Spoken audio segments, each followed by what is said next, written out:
আসসালামু আলাইকুম রহমতুল্লাহি ওবরাকাতু। আপনারা দেখরা ঐতিহ্যবাহী বড়লেখা থানার সুনামধন্য শিক্ষা প্রতিষ্ঠান ঈদগাহ বাজার বালিকা উচ্চ বিদ্যালয়ের দৃশ্য। আজ অনুষ্ঠিত হলো অভিভাবক সমাবেশ।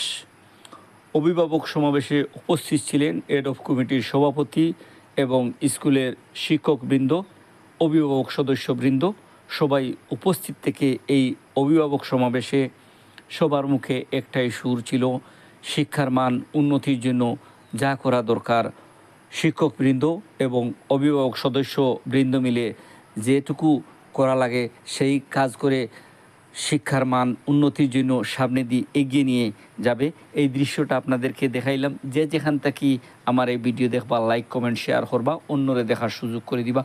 সবসময় সত্য সুন্দর জিনিস নিয়ে আপনাদের সামনে হাজির হওয়ার ইচ্ছা থাকে। দোয়া করি আল্লাহ পাকে সারারে বালা রাখা সুস্থ রাখা। আসসালামু আলাইকুম ওরহমতুল্লাহি ওবরাকাতুহু।